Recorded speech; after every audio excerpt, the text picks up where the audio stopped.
All right, good morning. Good morning. Thank you so much for being here. Good afternoon.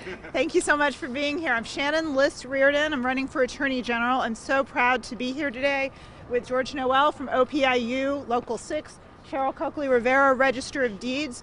I just came from meeting with Sheriff Cochee to talk about this critical issue that we're here to talk to you about today, the health and safety of the people who work in this building, who visit this building, members of the public. This is a critical issue that needs to be addressed. Workers and the public have the right to be in a safe environment.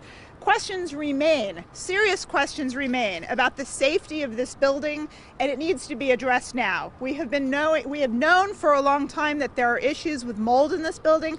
Now we're dealing with raw sewage that's leaking out, and this is not acceptable in a place that is a public building. The only responsible thing that can be done is that this courthouse should be shut down until a suitable alternative can be found.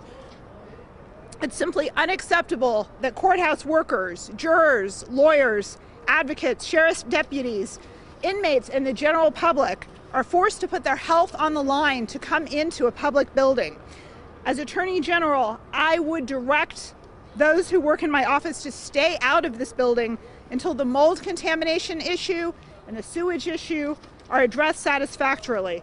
I commend Sheriff Cochee, Register Cheryl, Coakley-Rivera, DA Galini, and others who've done their part to make this issue front and center, to protect the public, to protect those in their care, and the employees of their offices. The claim that no location can be found to accommodate a new building is just irresponsible. The fact that the trial court never consulted with Mayor Sarna or his Economic Development Office to discuss possible suitable locations for a new courthouse is evidence enough that the trial court administrators never seriously considered replacing this building. Enough is enough. It's time for the state to act. It's past time, actually. And the sad truth is, and you all know better than most, that if this issue had happened, if this building were in Boston, it would have been evacuated and replaced immediately. As Attorney General, I will fight to ensure that all state workplaces are safe and do not pose a health risk to workers. And so I'm grateful to be standing here with George Noel from OPIU Local 6 and with the Register of Deeds Coakley-Rivera. I'd like to turn the floor over now to Register Coakley-Rivera to say some words, and then we're happy to take some questions. Thank you so much for being here today. It's so important to draw attention to this critical issue that something needs to be done about now. Thank you. Thank you, Shannon. I do want to thank her because if you look at her resume, you'll see that she is a fighter for the people for decades. And it's not political to her. For her, it's about caring for the people. So I really want to thank you for coming here and taking the time to join us in this fight. And make no mistake about it, this is a fight. Either we're fighting here or in the courtroom, or people are fighting in ICU from the cancer they caught from the courtroom, or the courthouse, or the jail cell if you're an inmate. This building is toxic. It is falling apart. It's one thing after another. You people have been covering this story how long? And all of a sudden, last night, you get pictures. What do you get pictures of? Fecal matter. Fecal matter coming up through the drain on the 3rd floor. Then you get pictures of the next day. Now you have raw sewage all over the 2nd floor coming from the 3rd floor. And God knows where that came from, and God knows who cleaned it up. God knows if they had the proper cleanup. And then if they actually found, this is a cement building, right? So if the sewage came down and they cleaned the tiles and replaced them, where's the rest of it, right? It's up there. And we don't even know where up there, right? But this is typical. This is typical. And all these employees, my brothers and sisters of the trial court, all of them had to walk back in here today, kiss their kid goodbye, and walk back in here knowing that there was raw sewage in this building.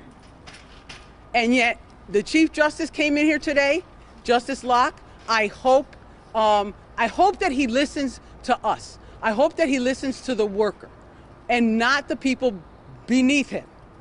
that have been covering up their neglect of this building for decades.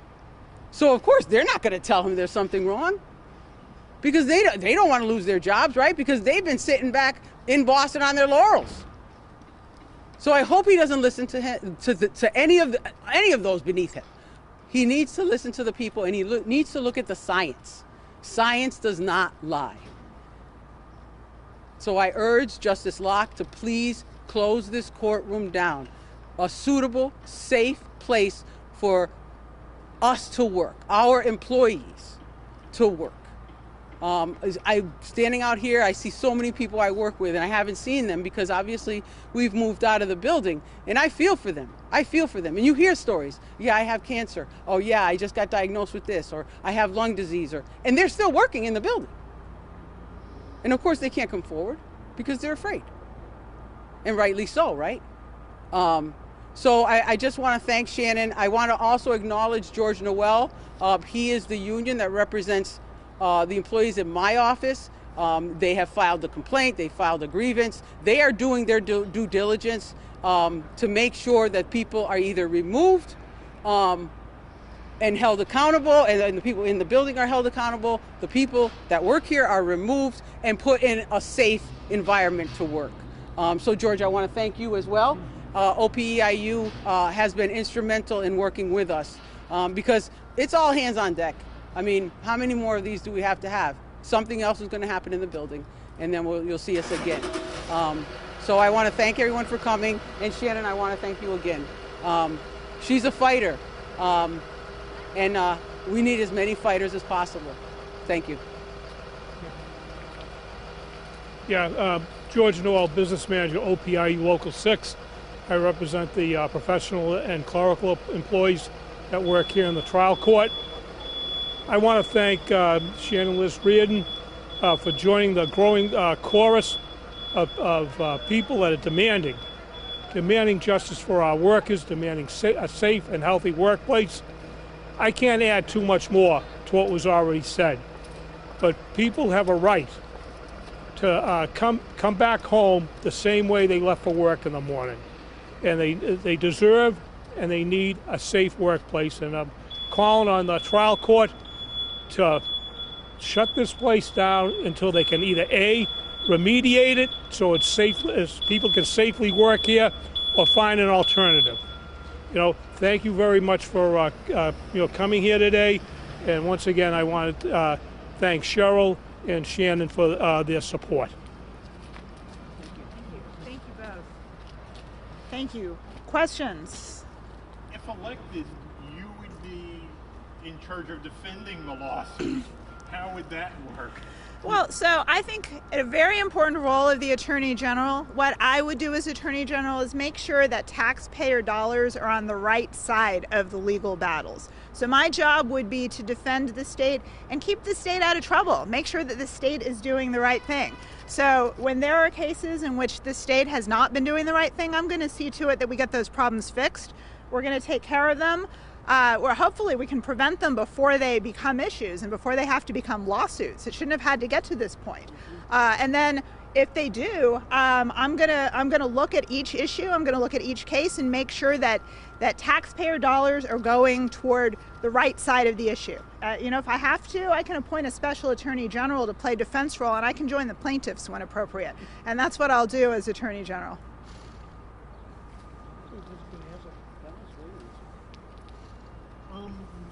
Have you toured the building at all?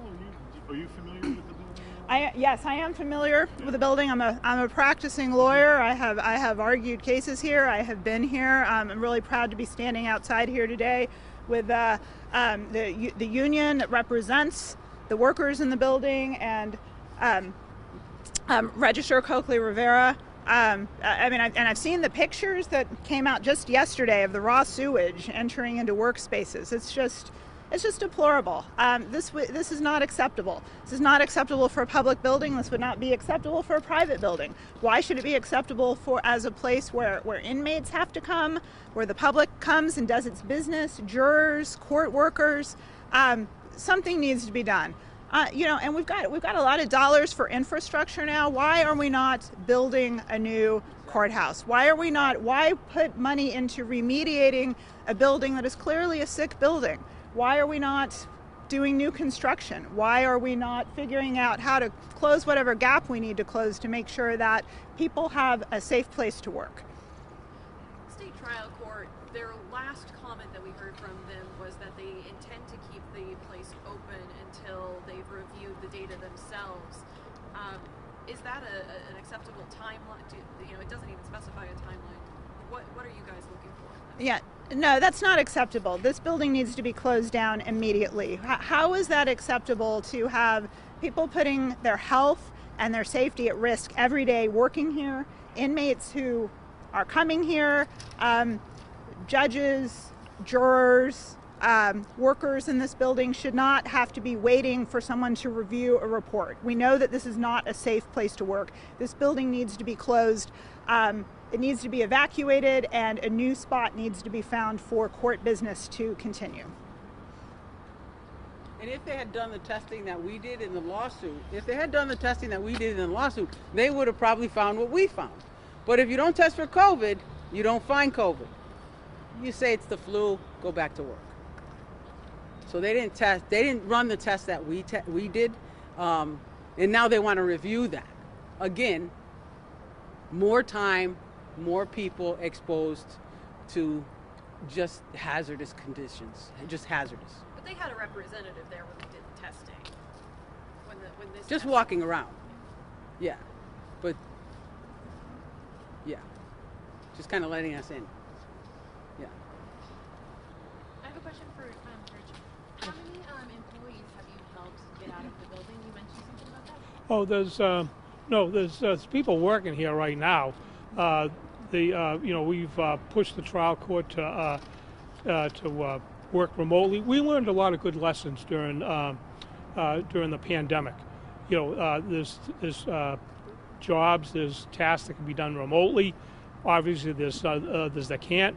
That's why we asked for that we demanded look for alternatives.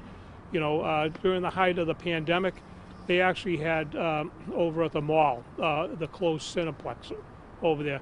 They set up courtrooms, jury rooms, even a lockup there. There are alternatives where we want to know why we can't explore them. There is space available. Over the technical college, not too far from here, there are alternatives.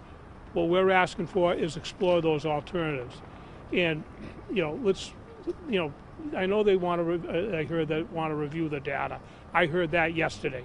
My question is, how long is it going to take, and by whom? I want to know who these people are that are reviewing the data and their CVs, and I'm waiting for those answers. You heard that from the trial court? Yeah. Okay. And I understand that Sheriff Coakley is not bringing inmates in here until something can be done about this. And I think everyone who has responsibility for having employees, workers, anyone in here should take a stand now and say we're not going to put up with an unsafe public building. And again, as Attorney General, I would not let employees of the Attorney General's office, I wouldn't let lawyers and other staff come in here until this problem is fixed, until a suitable alternate location is found. How does something like this fester for so long? Well, that's an excellent question. I mean, I know there's been talk about problems in this courthouse for years, and you can't just think these problems are going to go away. They only get worse if they're not addressed. So it's no point at this stage talking about what should have been done years ago. We need to make a plan for what's going to happen now. And there also needs to be a plan for what's going to happen going forward with other buildings under state control. And there are plenty of old buildings. They're going to need serious work to keep them up to date, to keep the health standards in compliance. And you can't just let that sit. There needs to be inspections. There needs to be assurance that whatever issues are arising are taken care of, because they don't get better. They only get worse if they're not addressed.